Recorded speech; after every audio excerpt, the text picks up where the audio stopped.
జై శ్రీరామ్. అందరికీ నమస్కారం. వెల్కమ్ టు న్యూస్ అఖండ. నేను మీ కస్తూరి శ్రీధర్. మిత్రులారా, ఉత్తరప్రదేశ్ సంబంధించినటువంటి ఒక అద్భుతమైన న్యూస్ అయితే తీసుకొచ్చా. న్యూస్ మాత్రం సూపర్గా ఉంటుంది. యోగి ఆదిత్యనాథ్ గారు, ఈయన ఉత్తరప్రదేశ్ ముఖ్యమంత్రి. మన దేశంలో ఉన్న అందరూ ముఖ్యమంత్రులు ఒక ఎత్తు అయితే మన యోగి ఆదిత్యనాథ్ గారు ఒక ఎత్తు అనమాట. అది మన యోగి ఆదిత్యనాథ్ గారి స్థాయి, నెక్స్ట్ లెవెల్. సరే, నేరుగా విషయం లేకొద్దాం. నిన్న లక్నోలో ఆర్గనైజర్ మీడియా సంస్థకు చెందినటువంటి ఒక కార్యక్రమం జరిగింది. ఆ కార్యక్రమానికి ముఖ్య అతిథిగా యోగి ఆదిత్యనాథ్ గారిని ఆహ్వానించారనమాట. సరే, ఈ సందర్భంగా జర్నలిస్టులు యోగి ఆదిత్యనాథ్ గారిని ఒక్కొక్క ప్రశ్న అడగడం ప్రారంభించారు.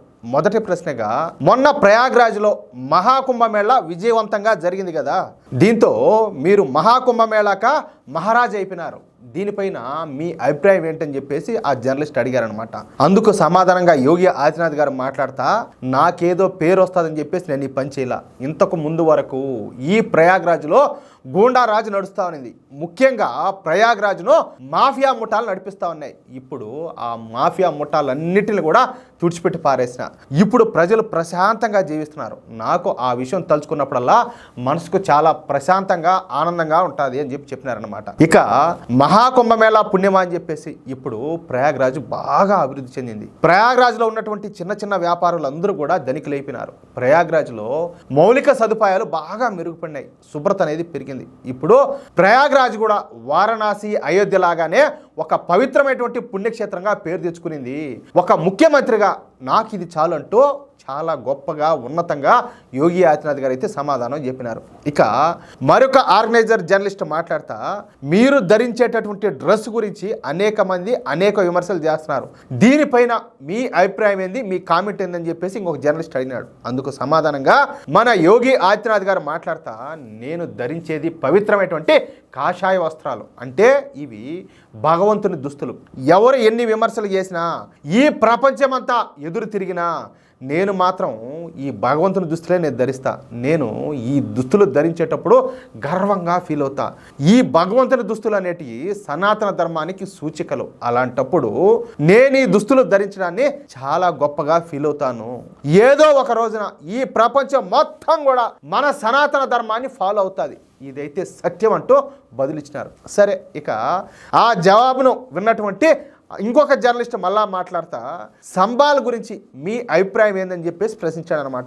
మరి యోగి ఆదిత్యనాథ్ గారు దీనికి సమాధానం ఇస్తా, సంబాల్లో మొదటి నుంచి హిందువులపైన దాడులు జరుగుతూనే ఉన్నాయి. ముఖ్యంగా 1969లో హిందువులపైన పెద్ద ఎత్తున దాడులు చేసి వందల మంది హిందువులను పొట్టన పెట్టుకున్నారు. వేలాది మంది హిందువులను సంబాల్ నుంచి తరిమేశారు. కారణం, సంబాల్ ఒక వాణిజ్య నగరం. వ్యూహాత్మకంగా ఈ సంబాల్ కీలకమైన ప్రదేశంలో ఉండాలి. అందుకే ఆనాటి ఔరంగజేబు కాలం నుంచి ఈ రోజు వరకు వీళ్ళు సంబాల్ను టార్గెట్గా చేసుకున్నారు. కానీ నేను మాత్రం సంబాల్ను వదిలిపెట్టే ప్రశ్నే లేదు. సంబాల్లో మొత్తంగా 68 పవిత్ర పుణ్యక్షేత్రాలు ఉన్నాయి. వాటిలో ఇప్పటి వరకు మేము 18 పుణ్య ప్రదేశాలను మాత్రమే కనుక్కోగలిగినాం. ఇంకా 50 పుణ్య ప్రదేశాలను కనుగొనాల్సిన అవసరం అయితే ఉన్నది. అప్పటి వరకు అక్కడ త్రవ్వకాలు అనేటివి జరుగుతూనే ఉంటాయి. దాన్ని ఎవడు వచ్చి ఆపలేడు, ఎవడు ఏమీ పేకలేడు. ఇక ఆ 68 పుణ్య ప్రదేశాలను కనుగొన్న తర్వాత ఆ క్షేత్రాలను మళ్ళా జీర్ణోద్ధారణ చేసి సంబాల్ను కూడా ఒక వారణాసిలాగా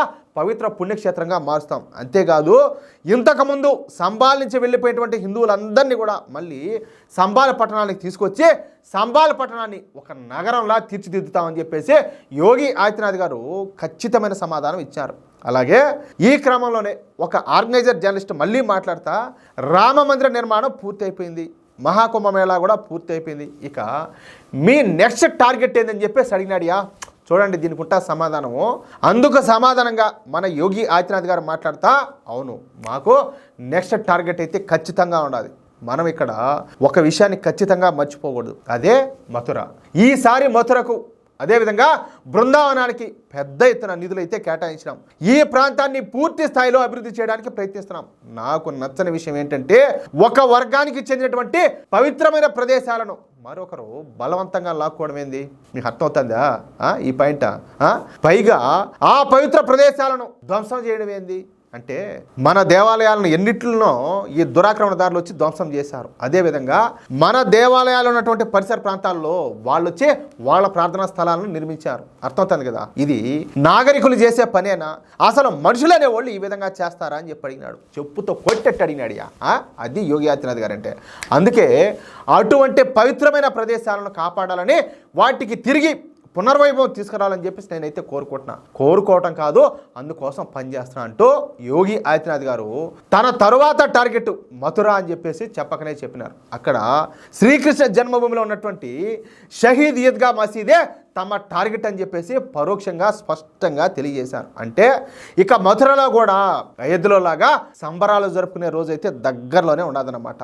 అద్భుతమైన న్యూస్. మీకు ఎట్లా అనిపిస్తుంది ఏమో కానీ చాలా బాగుండదు న్యూస్ అయితే. మిత్రులారా, మీకు కూడా ఈ న్యూస్ కనుక నచ్చినట్లయితే ఖచ్చితంగా ఈ న్యూస్ నలుగురికి షేర్ చేయండి. అదేవిధంగా ప్రతి ఒక్కరు కూడా మీ యొక్క అమూల్యమైన అభిప్రాయాలను ఖచ్చితంగా కామెంట్ చేయండి. అలాగే ఇంతవరకు మీరు కనుక మన ఛానల్ సబ్స్క్రైబ్ చేసుకున్నట్లయితే ప్రతి ఒక్కరు కూడా మన ఛానల్ సబ్స్క్రైబ్ చేసుకోండి, సపోర్ట్ చేయండి ప్లీజ్. జై శ్రీరామ్.